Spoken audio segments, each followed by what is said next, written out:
नमस्कार साथियों, स्वागत है आप सभी का अंकित इंस्पायर्स इंडिया पर। मैं हूं अंकित अवस्थी। हाल ही में ट्रंप के बारे में कुछ ऐसे बयान आप लोगों ने और हमने डिस्कस किए थे जिनसे लगभग ये लगने लगा था कि ट्रंप पगला गए हैं।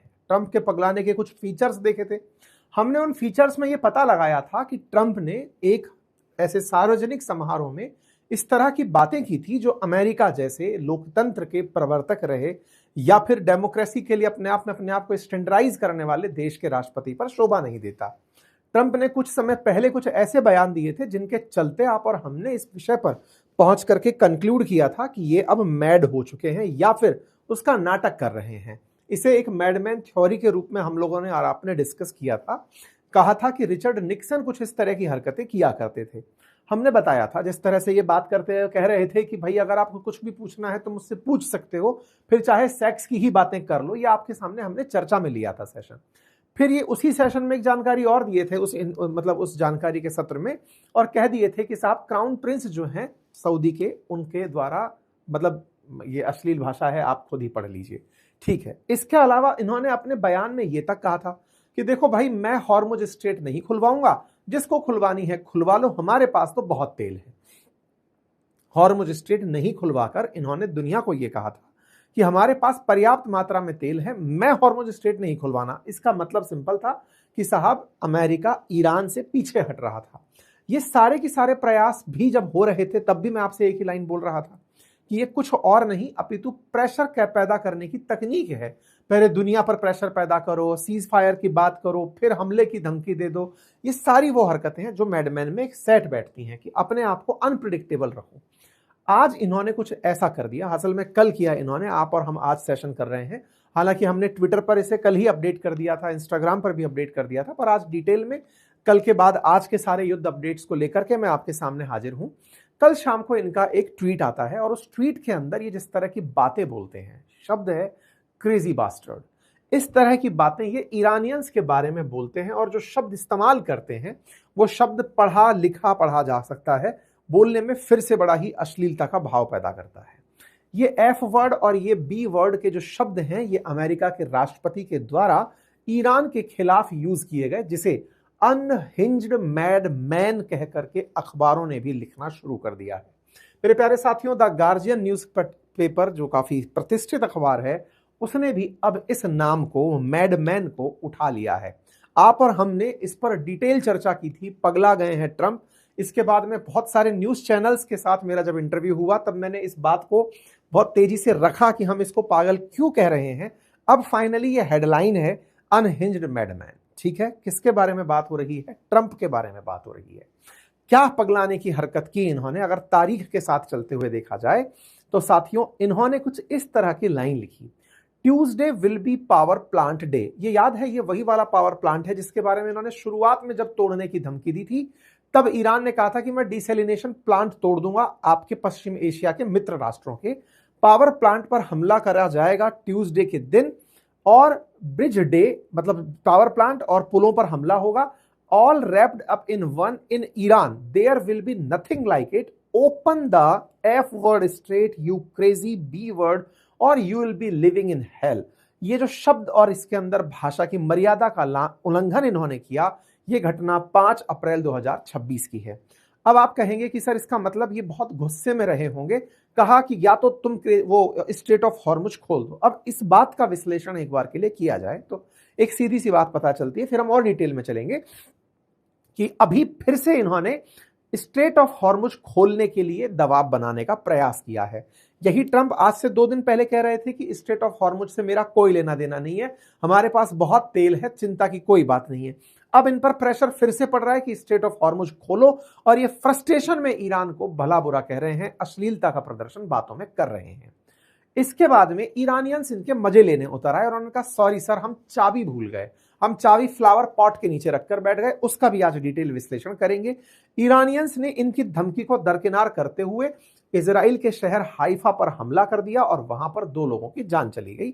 ये एक बड़ी सुर्खी बनी। इसी बीच में एक सुर्खी और है जिसके ऊपर डिटेल चर्चा होगी, और वो ये कि खमनेई के चले जाने के बाद मुज्तबा खमनेई जो कि ईरान के सुप्रीम लीडर बने, लंबे समय से दिखाई नहीं दे रहे थे, अचानक इनको आज देखा गया एक कमांड सेंटर में, जिसमें ये दिमोना न्यूक्लियर रिएक्टर पर हमले की प्लानिंग करते हुए दिखाई दिए। इन सभी बातों का आज के सेशन में विश्लेषण होगा।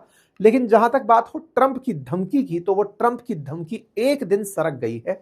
वो एग्जीक्यूट हो जानी थी मंडे के दिन, अब वो ट्यूसडे के दिन के लिए स्थगित कर दी गई है और ये ईस्टर्न टाइम लिखकर की गई है। इसका मतलब है कि आप जब भी इनके ट्वीट पढ़ें तो 11 घंटे इसमें जोड़ लें, तब जाकर आपको भारतीय समय लगेगा। तो अगर 8 PM ट्यूसडे बोला गया है तो वेडनेसडे के अंदर सुबह की तरफ 7 AM के आसपास आप कुछ भी बड़ी सूचना सुनने को मिल सकती है। तो ट्रंप का ये ट्यूसडे प्लान क्यों हुआ, पहले जो घटना हो जानी थी मंडे के दिन वो ट्यूसडे को क्यों हो गई शिफ्ट, 24 घंटे का समय क्यों दिया गया, इन सारी बातों पर आज डिटेल में तब से लेकर अब तक की सारी घटनाओं को संचित करके आपके सामने लेकर मैं हाजिर हूं।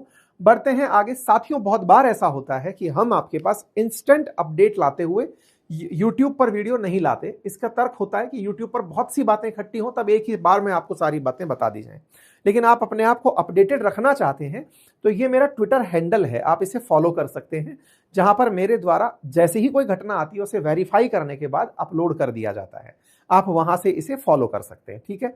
अब आपके सामने 2 खबरें हैं, एक बार के लिए इन दोनों खबरों को रिलेट करिएगा, क्योंकि मैंने आप लोगों से ये दोनों बातें डिस्कस की थी। आपको याद होगा बीते दिन हमने आपके सामने चर्चा करते हुए कहा था कि ट्रंप ने 48 घंटे का अल्टीमेटम दिया है। ये 5 अप्रैल का सेशन था। हमने जिस दिन किया था 4 अप्रैल की बात को 5 अप्रैल को आप तक पहुंचाया था। ट्विटर पर हम सेम डे ले आते हैं, लेकिन फिर भी क्योंकि इकट्ठा हो जाती है तब जाकर 20-25 मिनट का आपके पास जानकारी लेकर आते हैं। तो भाई साहब, इन्होंने 48 घंटे का टाइम दिया था और उसी समय पर अमेरिका ने यह भी बताया था पब्लिकली कि हमने अपने सैनिक बचा लिए हैं। तो हमने अपनी पाठशाला पर इस जानकारी को अब आपके साथ साझा किया था। तो अब मैं आपको उसी जानकारी के पास लेकर चल रहा हूं जब 48 घंटे वाली बात थी। असल में क्या था, 4 अप्रैल को ये ट्रुथ करके हैंडल है इनका, मतलब सोशल मीडिया चैनल है। जैसे ट्विटर होता है, यानी इसको आप एक्स बोलते हैं, ऐसे ही ट्रंप ने अपना बना रखा है ट्विटर और उसका नाम ट्रुथ है। जैसे फेसबुक है, ऐसे ट्रंप का अपना एक सोशल मीडिया मतलब एप्लीकेशन है जिसका नाम ट्रुथ है। उस पर ट्रंप ने अपनी तरफ से सूचना दी 4 अप्रैल के दिन शाम 7:30 बजे कि मैं 48 घंटे के अंदर यदि ईरानियंस ने स्ट्रेट ऑफ हॉर्मुज नहीं खोला तो मैं नरक मचा दूंगा ईरान में। 48 घंटे का कैलकुलेशन क्या था, तो कैलकुलेशन ये था कि 6 तारीख के दिन अमेरिका द्वारा बताए हुए सीज फायर का ऑप्शन दिए हुए 10 दिन पूरे होने जा रहे थे। तो इन्होंने 4 तारीख को 6 तारीख का नाम लेते हुए 48 घंटे का अल्टीमेटम दे दिया। तो टेक्निकली आज आप 6 तारीख में हमें सुन रहे हैं, कल सुबह 7 बजे अगर इनकी बातों को माना जाए तो कल सुबह 7 बजे तक ईरान पर हमले हो जाने चाहिए थे, मंगलवार सुबह तक हमले हो जाने चाहिए थे, ठीक है। ये इनके अपडेट के हिसाब से 48 घंटे जोड़कर 48 घंटे पहले जोड़े गए तो अमेरिकी टाइम निकला, फिर उसमें हमने 11 घंटे और जोड़े तो इंडियन टाइम निकला, ठीक है साहब। इसको थोड़ा सा ऐसे समझ लीजिए, 48 घंटे 7:35, इसी 7:35 को अगर लिया जाए तो अगर हम इसमें 48 घंटे जोड़ते हैं तो ये बनता है 6 अप्रैल का 7:35 और उसको इंडियन स्टैंडर्ड टाइम में बदलते हैं तो 11 घंटे और अराउंड जुड़ते हैं तो ये बनकर आता है आपको मतलब 11:30 घंटे के आसपास का अंतर। तो ये 7 अप्रैल ट्यूसडे निकल कर आता है, यानी कि कल सुबह हमला होना प्रस्तावित था।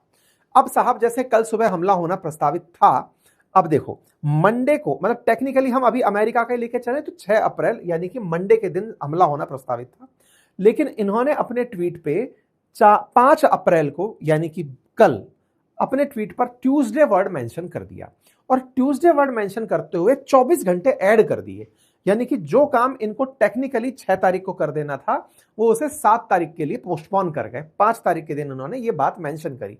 लोगों को एक बार के लिए लगा कि ट्रंप कंफ्यूज हो गए हैं, लेकिन इसके पीछे की कहानी पता चली, वो भी मैं आपको बताऊंगा। ट्यूसडे को इन्होंने पावर प्लांट डे अनाउंस कर दिया और कहा कि या तो खोल दो, नहीं तो फिर वही एफ वर्ड और बी वर्ड यूज करके इन्होंने भला बुरा ईरान के बारे में कहा। 2 बातें बड़े अच्छे से स्थापित हो रही थी, बार बार धमकी देना, 48 घंटे की धमकी, फिर 24 घंटे और ऐड कर देना, खोल दो नहीं तो बहुत बुरा कर दूंगा, खोल दो नहीं तो बहुत बुरा कर दूंगा, और फिर बीच में यह कह देना मुझे तो कोई फर्क नहीं पड़ता, स्ट्रेट ऑफ हॉर्मुज वाले जाने, मुझे क्या लेना देना। ये सारी घटनाएं चल रही थी। अब चर्चा निकल कर आई कि ट्रंप ने ये बातें पावर प्लांट डे के बारे में जो कही, इस पर प्रतिक्रिया क्या आई। मेरे प्यारे साथियों, हैप्पी ईस्टर के दिन यानी कि कल ईस्टर था, उस दिन ट्रंप ने जिस तरह की बातें की, इससे अमेरिकी लोग बेहद नाराज हुए। लोगों ने इस बात पर अपनी सबसे पहले तो प्रतिक्रिया दी कि स्ट्रेट ऑफ हॉर्मुज हमारे लिए बवाल नहीं है, आपकी भाषा की मर्यादा है। आप इस तरह की बातें लिख रहे हैं अमेरिकी राष्ट्रपति होकर कि आपके खिलाफ महाभियोग चलाए जाने का कंटेंट पर्याप्त मात्रा में उपलब्ध है, क्योंकि यह माना जाता है कि अगर कोई व्यक्ति पागल हो गया है, यानी कि उसका दिमाग सही नहीं है, तो उसके खिलाफ महाभियोग लाया जा सकता है। तुम्हारी हरकतें पागलों वाली हो गई हैं। इस तरह से लोगों ने इन्हें उठा उठा करके कि साहब ये अब हटाए जाने वाले एग्जीक्यूटिव ऑफिस से हटाए जाने लायक पर्याप्त मटेरियल दे चुके हैं, ये पागल हो चुके हैं। और इस बात को CNN नाम के एक अमेरिकी चैनल ने बहुत बखूबी उठाते हुए कहा, और ये पत्रकार की जो भाषा की मर्यादा थी, जिसमें उन्होंने अपनी बातें रखते हुए कहा कि ट्रंप ने जो बातें कही उन बातों को बच्चे ना सुने, और ये बात बोलते हुए निकल गए कि अगर बच्चे ये देख रहे हैं तो कृपया करके सूचित रहें कि president didn't use polite language, कि उन्होंने भद्रता का परिचय नहीं दिया है। इन्होंने बकायदा इस बात का, और ट्रंप CNN के बेहद खिलाफ है, और CNN को वो झूठा मीडिया कहते हैं। वास्तविकता में CNN को ही परमिशन मिली हुई है ईरान में ग्राउंड रिपोर्ट करने की, और CNN के खिलाफ ट्रंप मतलब भर भर के बोलते हैं। ट्रंप की जो आजकल फुटेज आती है एक्सक्लूसिवली, वो फॉक्स के पास आती है, अमेरिका का एक और मीडिया हाउस है। खैर, तो इस तरह से इन्होंने अपनी बातें रखी, तो खूब सारे अमेरिकियों ने इन्हें अपने अपने स्तर पर भला बुरा कहना शुरू किया कि साहब ये तो इन्होंने हद ही कर दी है। मतलब ये एक तरह से दिखाता है कि ट्रंप कितना डेस्परेटली ये चाहते हैं, और ये अगर ऐसी स्थिति में रहे तो वाकई में अब इन्हें पद पर ही हटा दिया जाना चाहिए। लेकिन ट्रंप तो ट्रंप है। उन्होंने कल रात होते होते फिर से लिख दिया ट्यूसडे 8 PM ईस्टर्न टाइम, यानी कि यह बताने का प्रयास कि पहले 48 घंटे तुम्हारे मंडे को पूरे हो रहे थे, अब मैं ट्यूसडे को कर रहा हूं और फिर तुम्हारे साथ कुछ करूंगा। इस बीच में आज रात 10 बजे, ये 6 अप्रैल 1 PM के हिसाब से बात हो रही है, तो वही 11 घंटे के अराउंड रात को लगभग 10:30 बजे अमेरिका के अंदर राष्ट्रपति ट्रंप के द्वारा अपने ऑफिस के साथ एक न्यूज कॉन्फ्रेंस की जाएगी। तो हो सकता है कि उसमें वो अपनी तरफ से कोई बात रखें। इन बातों में ये अपनी तरफ से डींगे हाँक सकते हैं कि इन्होंने पायलट्स को कैसे बचाया।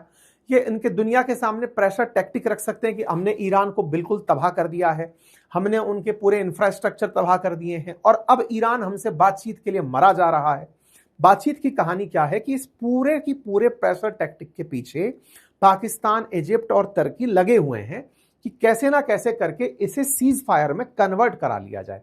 चर्चा है हलकों में कि 45 दिन के सीज फायर के अनाउंसमेंट की सूचना मिल सकती है। हो सकता है कि ट्रंप आज रात को आए तो ये कह दें कि ईरान खुद 45 दिन के लिए तैयार हो गया है। आप कहेंगे कि ईरान तो इनके मजे ले रहा है, तैयार कैसे हो गया? और ये ट्रंप जिस तरह की भाषा का प्रयास कर रहे हैं, ईरान तो तैयार ही नहीं हो सकता। इसके पीछे की भी गणित है, और उसको मैं आपको आज इंटरनेशनल एटॉमिक एनर्जी एजेंसी के मुखिया के बयान से सुनाऊंगा कि ईरान तैयार होने के पीछे संभावनाएं क्या है, वो भी हम लेकर चलेंगे। खैर, इस बीच में जब इन्होंने इस तरह की बातें लिखी तो साथ में ईरान की तरफ से क्या प्रतिक्रिया आई वो भी जान लीजिए। ट्रंप जब ये धमकाते चले जा रहे थे तो देखो, ईरान भी जानता है कि इस तरह की धमकियां बहुत ज्यादा काम आने वाली तो नहीं है, लेकिन वो भी अपने हिस्से की पूरी मेहनत करता है। इन्होंने अपना टाइम दिया तो ईरान वालों ने अपना टाइम दिया। ईरान वालों ने साफ कहा कि सर, अगर आपको 1% भी गलतफहमी है कि आप हमारे साथ कुछ बड़ा बुरा कर दोगे तो हम आपको अब एक और प्लस में पहलू देते हैं। पहला, अब तक टेंशन थी कि हम आपके पश्चिमी एशिया के देशों को तबाह करते, अब हम एक बात और ऐड कर रहे हैं कि जो बाबे मंडल करके जो आपकी स्ट्रेट है, अभी तो स्ट्रेट ऑफ हॉर्मुज पकड़ के बैठे थे हम, अब हम आपको दूसरी स्ट्रेट की धमकी देते हैं। अब अरब सागर से स्वेज कैनाल को जोड़ने के लिए या लाल सागर को जोड़ने के लिए जो बाबे मंडल करके स्ट्रेट है जो यमन के किनारे से होकर निकलती है, हम वहां से भी नहीं निकलने देंगे अगर हमें नुकसान पहुंचाने का प्रयास हुआ। ईरान ने साफ साफ समुद्री रास्तों को निशाना बनाने के लिए बाब अल मंडेब करके जो इनकी वो कैनाल है, वो सॉरी स्ट्रेट है, उसके लिए इन्हें धमका दिया और साफ साफ कहा कि अगर आपने हमारे इंफ्रास्ट्रक्चर को नुकसान पहुंचाया तो आप इसके घातक परिणाम भुगतेंगे। वर्ल्ड में अभी 20% ही ट्रांजिट अटका है, अब ये बढ़कर 30% हो जाएगा। और ये अपनी तरफ से बाहर निकलकर इन्होंने बढ़िया अमेरिका को अपनी तरफ से हूल दे दिए। साथियों देखो, ये तो है स्ट्रेट ऑफ हॉर्मुज जो कि पर्शियन खाड़ी को इस मतलब अपने अरब सागर से जोड़ती है। इसको अभी ईरान ने पूरी तरह कंट्रोल किया हुआ है। कोई जहाज निकलता है गोला मार देता है। जहाजों ने निकलना रोक दिया, क्योंकि दिक्कत यह नहीं है कि जहाजों के पास क्षमताएं नहीं है या दुनिया के देशों के पास ताकत नहीं है, लेकिन जो वो लेकर जा रहे हैं वो बड़ा इन्फ्लेमेबल आइटम है, उसमें आग लगते ही सारा खेल खराब हो जाएगा। ऐसे में यहां से होकर के माल जाना बंद हुआ। इसके बाद में स्ट्रेट ऑफ हॉर्मुज का एक विकल्प निकल कर आया था, बाबे मंडल। हालांकि विकल्प नहीं था, अगर आपको स्वेज कैनाल, देखिए ये लाल सागर है, यहां पर स्वेज कैनाल है, ये गल्फ ऑफ अकाबा है। स्वेज कैनाल मतलब इससे अगर आप निकलते हो यहां से तो फिर आप भूमध्य सागर मेडिटेरेनियन सी में चले जाते हो, मेडिटेरेनियन सी से ही आप यूरोप में एंट्री करते हो। तो असल में यूरोप जाने का जो पूरा रास्ता है, इस रास्ते से लगभग 10% ट्रेड होता है तेल का। तो आप इसे ऐसे समझिए, देखिए ये भूमध्य सागर है जिसमें इटली, ग्रीस, स्पेन, पुर्तगाल, फ्रांस जैसे देश जुड़े हुए हैं। इन्हें अगर भारत से व्यापार करना होता है तो एकमात्र यही रूट है जिसके थ्रू व्यापार होता है। यहां से 10% ग्लोबल जो व्यापार है उसका 10% यहां से होता है।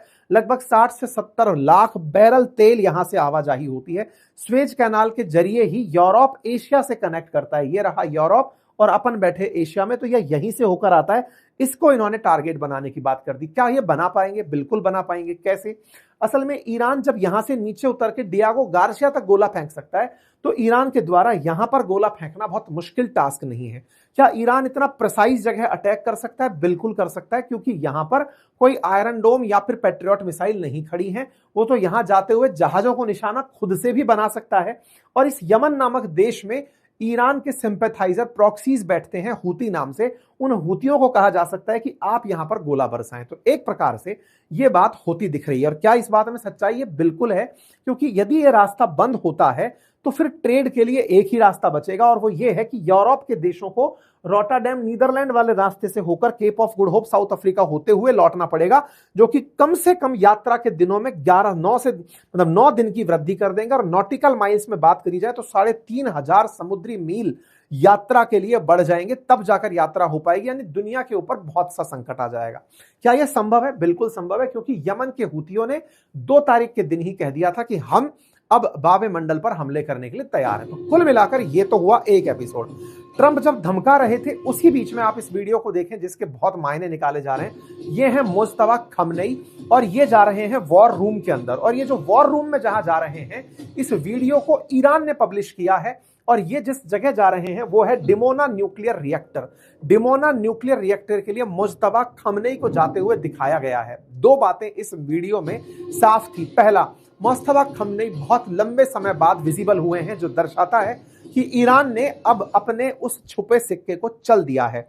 ट्रंप जिसको लेकर मान रहे थे कि ये बचे नहीं, वो जिंदा है, और जिंदा होकर के अब वो डिमोना न्यूक्लियर प्लांट को निशाना बनाने की बात कर रहे हैं। ये डिमोना की क्या कहानी है?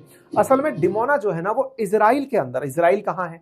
देखो मैप को अगर आप समझते हो ना, तो देखो ये स्वेज कैनाल अपन चल रहे थे, इधर गल्फ ऑफ अकाबा करके जगह है।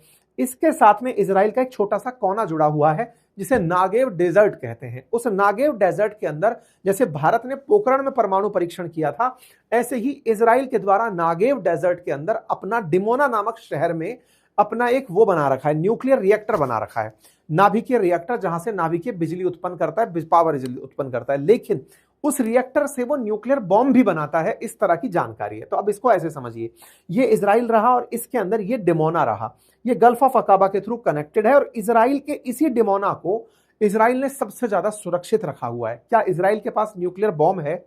देखिए, भारत की तरह इजराइल ने भी परमाणु अप्रसार संधि पर हस्ताक्षर नहीं किए। इसका मतलब है कि हम परमाणु बम रखेंगे तो भी किसी को बताएंगे नहीं। भारत ने हालांकि बताया है, इजराइल ने आज तक किसी को नहीं बताया। लेकिन जानकार सूत्रों का मानना है कि इजराइल के पास लगभग 200 परमाणु बम हैं। अब ये जानकार सूत्र कहां से आ गए? असल में जब कोई जानकारी कोई देश नहीं देता तो खुफिया तरीके से बाहर निकाली जाती है। तो संडे टाइम्स नाम के न्यूज चैनल ने इजराइल के ही एक आदमी को, यहीं काम करने वाले आदमी को निकाल लिया, उससे सारे इंटरव्यू लिए, और उस इंटरव्यू के बाद जानकारी और तस्वीरें बाहर निकालकर दुनिया के सामने पब्लिक कर दी। और उस पब्लिक हुई दुनिया के बाद में फिर ये चर्चा बाद में निकलकर बाहर आई कि इजराइल ने न्यूक्लियर बॉम्ब बना लिए हैं। कुल मिलाकर इजराइल के पास न्यूक्लियर बॉम्ब है, और यही सबसे बड़ी दिक्कत इस आसपास के देशों को है कि वो यहां पर हमले कर सकता है। तो इस डिमोना को अब ईरान ट्राई कर रहा। अब थोड़ा डिमोना के बारे में भी मैं आपको बता देता हूं। ये वो जगह है जिस जगह पर शिमोन पेरेव नेगेव परमाणु अनुसंधान केंद्र उपस्थित है। यहां पर मल्टी लेवल सुरक्षा है। ऐसी सुरक्षा है कि यहां पर इजराइल के भी हवाई जहाज उड़कर इसके ऊपर से नहीं जा सकते, सैन्य विमान भी नहीं जा सकते। केवल जिनका पर्पस है वो इसके क्षेत्र के ऊपर से निकल सकते हैं। यानी कि ये एरिया 51 की तरह जैसे अमेरिका के अंदर है, वैसे इस क्षेत्र पे ऊपर से उड़कर जाना मना है। डिमोना का हवाई क्षेत्र सबसे ज्यादा प्रतिबंधित क्षेत्रों में से एक माना जाता है। दुनिया की कोई इंटरनेशनल फ्लाइट इसके ऊपर से नहीं निकल सकती। ये पूरी तरह डेजर्ट में है और कुछ इस तरह का दिखता है। तो ये तस्वीरें जिस तरह से आपको ब्लर दिख रही हैं, समझिए कि इसको खींचने के लिए भी ना जाने कितने मतलब मल्टीपल टाइम्स पिक्सल का यूज किया गया होगा इसको खींचने के लिए। ठीक है साहब, इस डिमोना के बारे में अब थोड़ी सी जानकारी जान लीजिए। मैं इसके बारे में एक मैप भी लाया था, आप उसको मैप पर भी देख सकते हैं। आप देखिए ये पूरा डेजर्ट एरिया है और इस डेजर्ट के अंदर ये डेजर्ट के टीले हैं और इन्हीं टीलों के बीच में कहीं डिमोना आपको दिखाई पड़ जाएगा। यानी कि वैसे तो आप मैप पर भी नहीं ढूंढ पा रहे हैं इसको, लेकिन ये इस तरह से विजिबल हो जाएगा। ये मैं आपको गूगल अर्थ पर करते हुए इस चीज को दिखा रहा हूं। ठीक है साहब, इसका इतिहास पता चलता है कि इजराइल ने 1952 में एक एटॉमिक एनर्जी कमीशन बनाया था जो कि नागेव डेजर्ट के अंदर फॉस्फेट से यूरेनियम निकालने का प्रयास कर रहा था। ठीक है साहब, 1960 के अंदर इजराइल के प्रधानमंत्री हुआ करते थे डेविड बेन गुरियन। उन्होंने परमाणु अनुसंधान केंद्र को बनाने के लिए कहा था कि हम शांतिपूर्ण गतिविधियों के लिए बनाना चाहते हैं। ये एक तस्वीर थी जो अमेरिकी निरीक्षकों के द्वारा यहां पर से निकाली गई थी जासूसी उपकरणों के माध्यम से, U-2 जासूसी विमानों के माध्यम से इस तस्वीर को निकालकर बताया गया था कि ये कुछ ना कुछ यहां पर बना रहे हैं। ये संडे टाइम्स नाम का अखबार है जिसने रिवील किया था 1986 के अंदर कि the secret of Israel's nuclear Arsenal, कुछ इस तरह की तस्वीरें निकली थी। अंडरग्राउंड में इन्होंने ऐसी चीज निकाली थी। First time in detail Israel nuclear bomb plant is built beneath Negev desert, बोले सीक्रेटली यहां पर बनाया जा रहा है। तो गुरियन नाम के प्रधानमंत्री के द्वारा यह किया गया था। अब यह जानकारी कहां से बाहर निकली थी?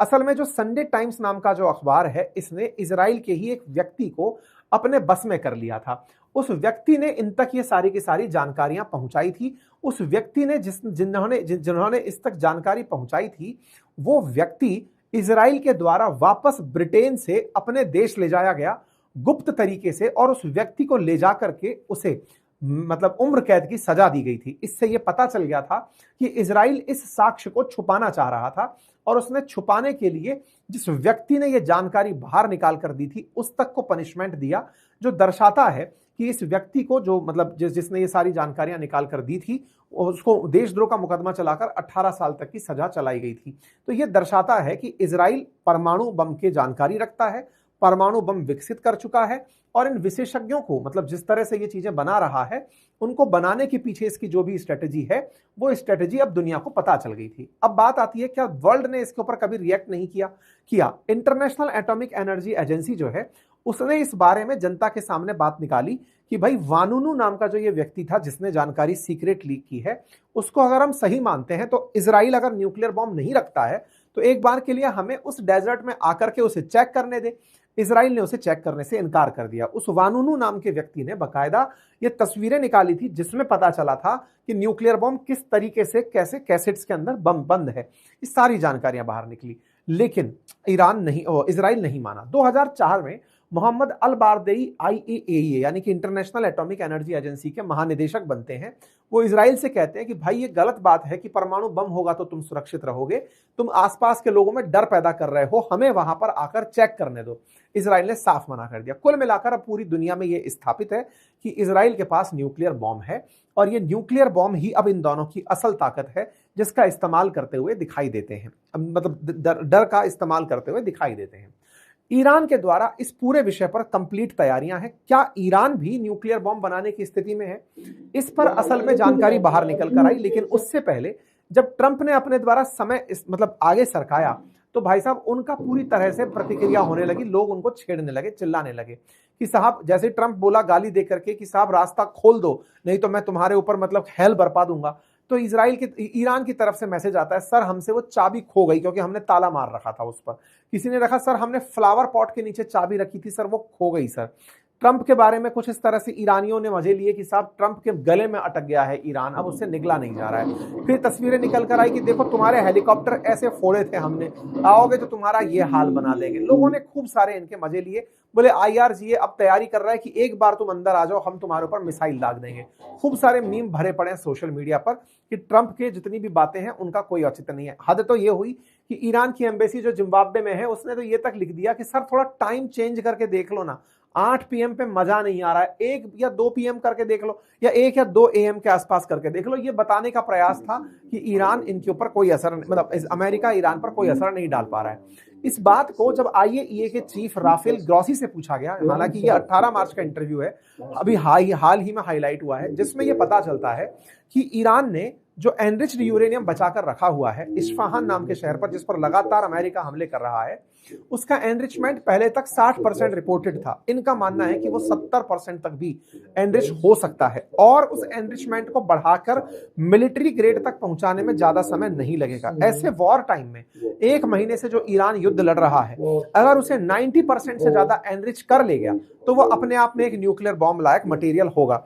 अगर वो एक न्यूक्लियर बॉम्ब लायक मटेरियल होगा तो ऐसे में वो हो सकता है, इस बारे में ये संदेह व्यक्त कर रहे हैं। क्यों ऐसी बातें हो रही हैं? असल में ईरान ने धमकाते हुए ट्रंप को यह कहा था कि आपके लिए हमने सरप्राइज बचा कर रखा है। वो सरप्राइज क्या हो सकता है? सरप्राइज में उम्मीद की जा रही है कि ईरान ने अपनी तरफ से बम बना लिया हो और उसी के कारण से अब ये मुज्तबा खमनेई बाहर निकल कर आए हो कि ये सब चर्चाएं हैं कि जब इतना धमकाओगे हमें कि हम तुम्हारा ये नुकसान कर देंगे तो हम तुम्हारे लिए तैयार हैं और हम भी न्यूक्लियर बम की तैयारी में लेकर बैठे हैं। लेकिन इस पूरे वॉर गेम में जो ये एक दूसरे को धमकाने का प्रयास चल रहा है, एक खबर निकलते हुए ये भी आती है कि ईरान के मीडिएटर्स लास्ट टाइम तक 45 दिन के सीज फायर की बातों में लगे हैं और इसमें पाकिस्तान बहुत तेजी से लगा हुआ है। इस्लामाबाद अकॉर्ड कराने के प्रयास में है और उसका प्रयास है कि कैसे ना कैसे करके अगर ये एक दूसरे को धमकाते हुए नहीं रुकते हैं, इनके बीच में सीज फायर कराया जाए 45 दिन का। इस बात को भी ट्रंप तक पहुंचाया जा रहा है। तो कहा गया कि जो ट्रंप 24 घंटे के लिए सरके ना, उसके पीछे पाकिस्तान का वो प्रयास है जिसमें वो सीज फायर कराने की कोशिशें कर रहा है, तुर्की और उसके साथ मिलकर के, तुर्की, सऊदी और इजिप्ट के साथ मिलकर के। ये सारे के सारे वॉर अपडेट हैं साथियों। इस बीच में अमेरिका फ्रस्ट्रेट होकर के, समझिए कि जैसे अपने देश में आईआईटीज हैं, ऐसे ही तेहरान के अंदर, तेहरान का एक मेडिकल कॉलेज, इसका नाम इंजीनियरिंग कॉलेज, इसका नाम है शरीफ यूनिवर्सिटी। कहा जाता है कि ये ईरान का MIT है, मैसाचुसेट्स इंस्टीट्यूट ऑफ टेक्नोलॉजी। इतने बढ़िया इंजीनियर इसने दिए हैं कि यहां से निकले हुए इंजीनियर अमेरिका की कंपनियों में भी काम करते हैं। लेकिन अमेरिका ने जल भुनकर या इजराइल ने जन भुनकर इस यूनिवर्सिटी पर हमला कर दिया। कारण क्या रहा होगा? कारण यह रहा होगा यहीं के इंजीनियर्स ने निकलकर वो तकनीक बनाई होगी जो अमेरिका के F-15 फाइटर जेट को फोड़ दी। वो तकनीक बनाई होगी जिसने फाइटर जेट की हीट को पकड़ करके उस पर गोला मार दिया। तो जहां से विज्ञान पैदा हो रहा है उसे वैसे ही बर्बाद किया गया जैसे कभी विदेशी आक्रांताओं ने भारत का नालंदा बर्बाद किया था। बिल्कुल वैसे ही यहां पर बर्बादी के असर देखने को मिले। खैर साहब, ये शरीफ यूनिवर्सिटी तोड़ने का भी अमेरिका में विरोध हुआ कि ये नहीं करना चाहिए था। एनीवे, अब जो भी है, 48 घंटे का इंतजार हो रहा है। 48 घंटे बुधवार अपने हिसाब से सुबह सुबह होंगे। ट्रंप के लिए वैसे सीज फायर का कोई मतलब नहीं है। ट्रंप रात को 10 बजे सूचित करेंगे, जो भी सूचनाएं देंगे कल मैं आपके सामने उनका डिटेल सेशन लेकर आऊंगा। इन बिटवीन अगर आपको कोई भी जानकारी का अपडेट चाहिए तो आप ट्विटर का लिंक मैंने कमेंट बॉक्स में पिन कर रखा है, आप वहां जाकर के मुझे फॉलो कर सकते हैं। चैनल को सब्सक्राइब कर लीजिए, जैसे ही कोई अपडेट आएंगे आप तक पहुंचा दिए जाएंगे। आपका समय शुभ हो। बहुत बहुत धन्यवाद।